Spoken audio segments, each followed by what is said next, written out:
para a gente, a arquitetura, a gente entende ela como uma arte técnica. Para nós fica claro que é uma associação, uma área subjetiva e uma área de exatas, né? Isto que forma esta arte técnica, que a gente entende a arte como a linguagem e a técnica como um método, né? Um método construtivo. Portanto, entendemos a arquitetura como uma palavra construída. A palavra, ou seja, esta linguagem, este discurso, né? Esta política do que a gente quer expressar. A palavra, nesse contexto, é a forma que a gente se insere dentro do nosso momento histórico, né? O que a gente quer expressar como arquitetos? Cada arquitetura, ao longo do tempo, tem um motivo de existir, de ser a sua forma, em função de condicionantes de um período histórico, né? Como é que a gente se insere, né, nos dias de hoje? Qual é a palavra, qual é o discurso que a arquitetura quer passar? E a palavra é construída porque a arquitetura em si só é arquitetura construída. É uma forma de pensar. Projeto enquanto papel é uma ideia.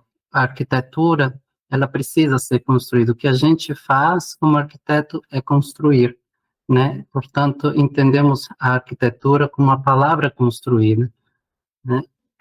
E aí, dentro dessa introdução, eu queria colocar aqui, então, qual foi o nosso discurso, né, projetual para a Casa Gibbs. Então, aí eu faço uma introdução. Como é que a gente se coloca diante deste momento que a gente vive no mundo, né? Nós temos aqui um momento histórico muito peculiar. Acho que todos os momentos sempre tiveram sua peculiaridade. O nosso, nesse momento, é um momento que a gente vê uma série de desequilíbrio ambiental, né? Guerra, tantas tragédias e destruição, aquecimento global aí, que é uma coisa muito séria, né? E uma pobreza cada vez se alastrando mais e mais em todo o mundo, né? Quem diria que a gente ia ouvir a Europa passando por situação de, de pobreza, como a gente vê hoje, né? Os Estados Unidos, grandes potências que enfrentam dificuldade. Porém, vivemos um mundo aí com uma certa complexidade dentro desse panorama social, global, climático, etc. E, diante disso, como é que a gente responde, né? Qual é o discurso que, através da nossa profissão, do nosso trabalho, a gente tenta passar, né? Bom, com relação à nossa forma de pensar na nova arquitetura, enquanto arte, nós temos uma ideia que a gente chama de ordem primeira, que é uma coisa do tipo push the time, né? Ou seja, frear o tempo. É quase que vou fazer um retorno ao princípio, né? Fazer uma revisão. O que a gente precisa, assim? É, nós temos uma maneira de pensar em que a arquitetura, hoje em dia, precisa ser muito elementar, simples. Nós fazemos um elogio à simplicidade, porque achamos que o mundo precisa hoje um pouco se reorganizar, né, se reorientar. E esta reorientação parte de voltar um pouco às bases e tentar entender melhor que caminho a gente quer seguir, né? Então, nesse sentido, a ordem primeira para a Casa Gibbs, nesta casa a gente partiu de um, de um desenho extremamente elementar, que é o desenho da cabana, né? A cabana, que é um partido arquitetônico universal, né, que você vê ao longo dos períodos históricos, você sempre teve a cabana, né? E nós também partimos desse princípio, que é um princípio mais básico de todos, uma forma de dizer assim, queremos, de alguma maneira, forçar este discurso, de querer voltar à simplicidade, né? E pelo lado da técnica, aqui no nosso escritório, a gente tem esse conceito que chamamos de natureza da arquitetura. Em que consiste a natureza da arquitetura? Na verdade, a gente entende que a arquitetura em si, quando a gente coloca os parâmetros arquitetônicos, né? Os parâmetros arquitetônicos, que nesse sentido nós temos alguns, que é, por exemplo, a adaptabilidade, que é um princípio muito caro para a gente, né? Adaptabilidade, como é que a obra se adapta ao ambiente, né? Adaptabilidade e clima, como é que trabalhamos com o clima? O clima, para a gente, é um aliado de projeto e que muitas vezes define muito do projeto. Então, adaptabilidade, desempenho, né? Eu acho que aqui na Nuevo nós projetamos desempenho, que é uma coisa que para a gente também é muito caro, racionalidade, né? Ou seja, o mínimo de materiais possíveis. Quando a gente faz um projeto, a gente tenta reduzir ao máximo o número de especificação de material, né? Por uma série de motivos, por uma questão de unidade projetual, por uma questão de menos emissão de CO2 em transporte, etc. Né? Então, menos desperdício de material, pelo geral, quando a gente projeta, a gente só escolhe um tipo de revestimento que usamos para tudo, para piso, para parede, para cozinha, para banheiro, para tudo, né?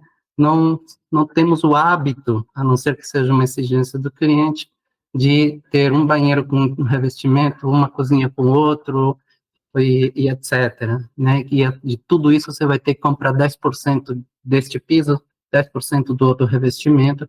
Portanto, a gente tem uma racionalidade na materialidade, uma resiliência também desta materialidade, porque a gente pensa o material não só na hora da obra, mas quando algum dia for desmontada ou, enfim, a obra for destruída, ou, enfim, não tiver mais a capacidade de desempenhar seu papel, como é que esse material que a gente está especificando poderia ser reaproveitado, né?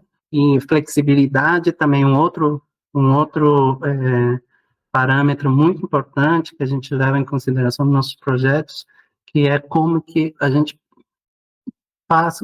projeta para que os ambientes tenham a capacidade de se adaptar a diferentes condições e circunstâncias que a vida nos traz, ou a tecnologia, né? Haja vista o Covid, por exemplo, tivemos que nos adaptar a uma série de condições que não estávamos habituados, então o ambiente tem que estar apto a permitir esta adaptabilidade, esta flexibilidade de layout, de uso, né? Sociabilidade, porque entendemos também que a arquitetura tem uma função social, né? E eu falava, quando vocês não estavam me ouvindo, que Brasília é um caso interessante, porque Brasília foi imaginada como uma cidade-parque, e hoje em dia, tirando o plano piloto, Brasília é uma cidade murada, né? A cidade virou uma cidade condomínio. Então, quando você sai do plano piloto, o que a gente tem é muros, muros, muros, muros de condomínios, condomínios. E dentro dos condomínios, muitas vezes, as casas que se constroem também são fechadas para a rua do condomínio. Portanto, o que a gente tem hoje em Brasília, infelizmente, na contramão do que foi o plano piloto do Lúcio Costa, é uma cidade que se fecha a rua, uma cidade que nega uma arquitetura, muitas vezes, um urbanismo que nega a cidade, né? E este ciclo BIM, que não tem nada a ver, a gente cunhou esse nome e vem trabalhando nesse nome assim, mas não tem nada a ver necessariamente com BIM quanto parametria, né? Programa paramétrico, mas o ciclo BIM que a gente entende no escritório como o ciclo todo de um projeto, de uma obra, tanto desde o conceito, né, o conceito da obra, o projeto, como é que enfim, como é que vamos organizar, quais vão ser os materiais que vão entrar, etc. O canteiro de obra, a organização de canteiro, que é muito importante, né, para que uma obra flua bem, e a construção em si, segurança de trabalho e tudo isso, como que a gente consegue fazer uma obra mais prática, com mais segurança, com menos desperdício.